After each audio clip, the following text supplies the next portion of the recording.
So today I'm here to propose a question to you folks. I hear people all the time, I'm one of them, complain about gas prices.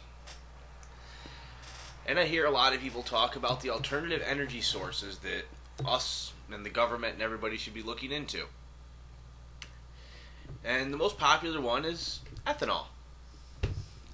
This is an alcohol-based fuel that is mostly made out of corn and sugarcane. If you read the news, you might happen to have noticed that President Bush just went down to Brazil not that long ago to sign some sort of agreement on ethanol production and how so many cars in the U.S. are going to be have the ability to run off ethanol for so long. And my question to you folks is, how many of you have ever actually looked into this stuff? Ethanol is a much cleaner burning fuel. Doesn't rely on oil in any way at all. Yay, that's great. But, and this is a big but,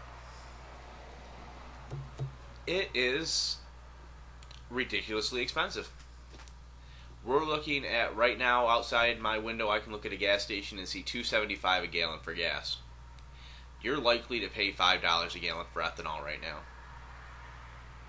Also, people look at the environmental benefits of the ethanol because it doesn't put out the pollution and such that the gasoline does.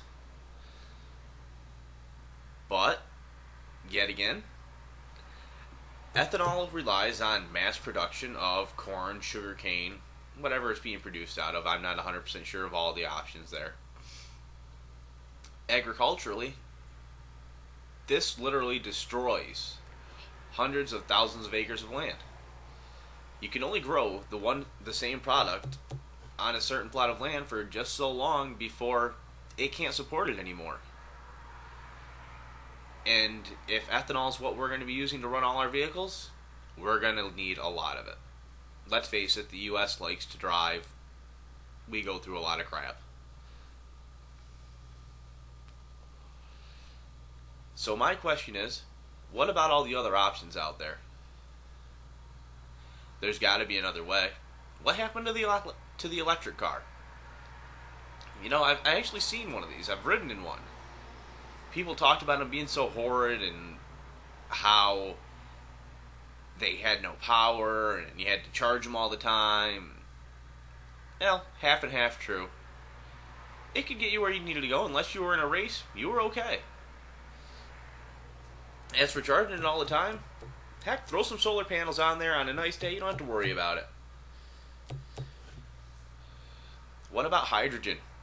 I've got an uncle that made a hydrogen-powered truck. Ran off water. Worked pretty decent for the most part. Only problem he had was the technology. He, obviously making it himself, the technology wasn't the greatest. Had to have an ungodly amount of water with him in order to be able to go anywhere. But, just one of those things. If he can make it in his garage, why can't some laboratory somewhere or some government agency come up with a way to make it effective? Or, who the heck knows, methane, propane. There's a million different things out there that can make an engine go. I think it's about time people put some pressure on the government to come up with an option that's actually usable. Something that won't destroy our pockets and our world. That's my 2 cents. If you don't like it, don't listen. Goodbye.